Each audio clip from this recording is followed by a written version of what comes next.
Good Devach, everybody. I'll tell you, Maisa. One of the great Chassidish Rebbes was Mendel Varker. And from that tzaddik, Mendel Varker, came a number of streams, Bati Medrash and Chetzeres of Tzadikim. Probably the most famous one would be Amshinov. It comes from the Varker. But one of the lesser-known streams of Tzadikim that comes from that world of Varker and Amshinov is Skarevich. So there's a mice that goes about Rav Davidel Skarevich. He's from about 150 years ago or so. They were known, that tzaddik in particular was known for his Avos Yisrael. And so the mice goes like this. Rav Davidel was sitting in his home one night, and there's a bang on the door. Okay, what is it? So he goes to the door, and he sees that it's Rav Moshe, one of his chassidim. And so he says, Rav Moshe, come in. Rav Moshe comes in, and Rav Moshe sits down, across the table from Rav Davidel. He just begins to mamish sob and cry like a baby. And so Rav Davidel says, what's wrong? So he says, it's my daughter. One thing led to another. She fell into, a negative crowd, and she fell for this guy. She fell in love with him, she claims, and they're running off together. So Rav Davidel says, okay, that's not so good. Rav Moshe says, but that's not the worst of it. He's not Jewish. He's a guy. And not just he's a guy, he's an extremely devout Christian. And my daughter ran away with him, and they ran to a convent or something, and she's in the process of converting. She's lo leinu, she's going to convert to Christianity, and that's the end of her. What am I going to do? Rabbi, I need help. So Rabbi Davidel begins to ask questions and to try to find out exactly what happened and where she is and so on and so forth.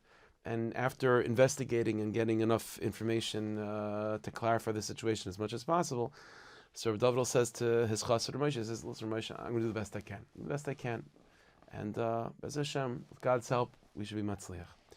So that night, without wasting any time, Rav Davidel takes his gabbai, and then he says, with his gabbai, we're going to go to the monastery, the convent that this Nebuch, this girl, Rivka, let's call her, she's held up in this convent, and she's going through the process of conversion. I guess there's a few classes that I guess they have to go through in order to learn enough about that Avodah Zarah to convert.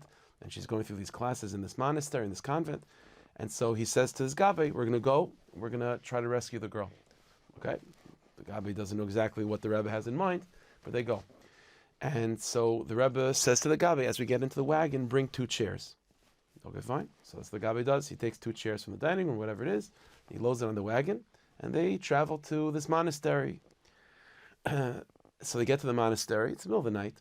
And the Rebbe says to the Gabe, okay, let's go. Bring the 2 chairs with you. Okay, fine. So he takes the 2 chairs, and Rav Davidel sets up the 2 chairs just in the middle, not in the convent itself, but in the middle of the courtyard of the convent, just setting that up.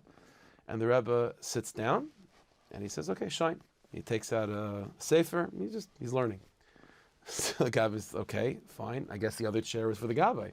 So the Gabe sits down too. And they're sitting like this for a long time. Again, it's the middle of the night, 2 o'clock, 3 o'clock in the morning. Eventually the morning comes, sunrise comes, and the Rebbe took his talis and tefillin, and so he begins to daven. And the Gabi is not sure what's going on over here. They're just sitting in the courtyard of the monastery. And slowly but surely people start coming, priests, nuns, whatever is going on over there, and they start coming to, for whatever they're doing during that day. And they're noticing 2 Jews just sitting there in the courtyard. And this itself was a miracle, the fact that no one said anything to them, especially to 2 Jews, and one is a Rebbe that clearly looks very religious and devout. This is not a safe place for a Jew to be at that time. And a maifis takes place, and no one says anything. Fine, so they're sitting there. A few hours go by, and Rabbi Davidel notices that there's a guy, a non-Jewish person, that's working like a gardener or something, that's tending to the courtyard. And so Rabbi Davidel turns to this guy, and he says, excuse me, sir, do you happen to know about a Jewish girl that's staying in this place? And so the gardener says, it happens to be, I do know, it's the talk of the monastery. Everyone's talking about this catch that they have, which is the Metzia Nebuch of a Jewish girl that's decided to convert. And so Rodolfo says, okay, fine, so maybe you could do me a favor. I'm going to write down on a piece of paper a note, if you can pass it to the girl. And, in the paper, he puts a few dollars, to give to the guy. And the guy sees the money, he says, 100% Rabbi, I'll do whatever you want. So Reb Davidel takes a piece of paper and writes down the following message. This is Reb Davidel. This is, she knew who Reb Davidel was, the Rebbe of her father. And I'm waiting outside for you. That's all. That's what the note says. He writes that down, folds a piece of paper, some money, gives it to the gardener.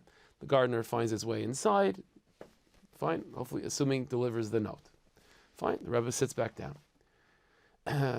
1 day goes, 2 days go, 3 days, 3 days and 3 nights, no message back from the girl, and Reb Davidel is not moving from his space.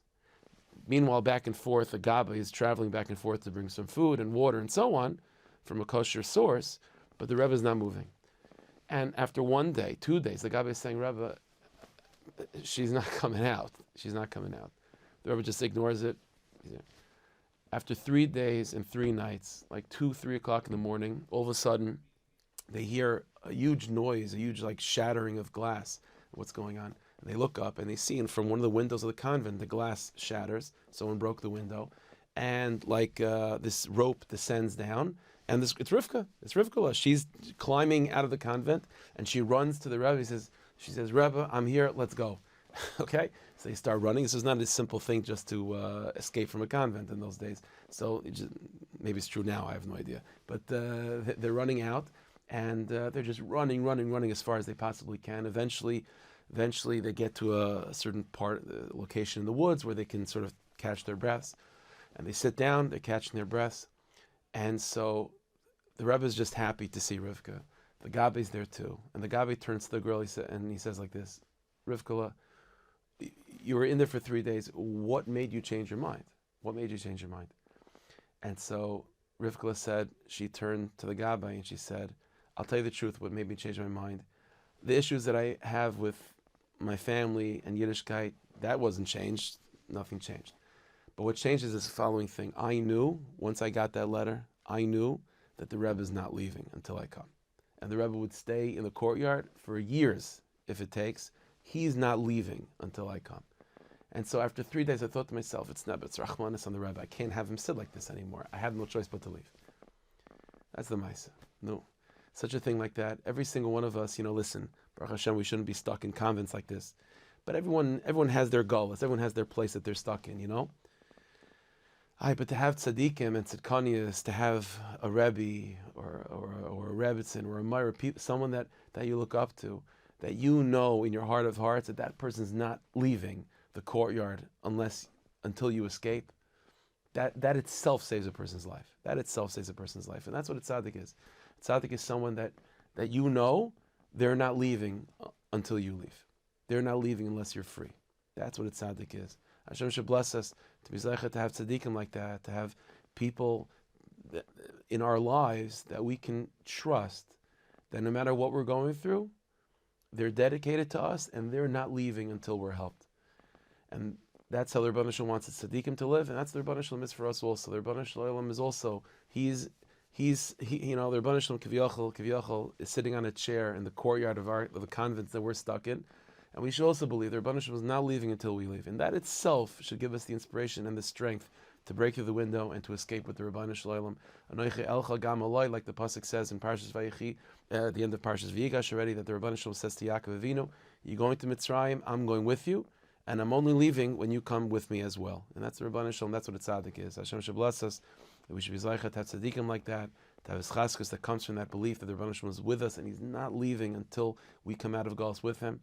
We should be zeichet to experience a lichte gevach, a mazda gevach, a simchete gevach, a exalted tzedek, the meher v'imenu, amen.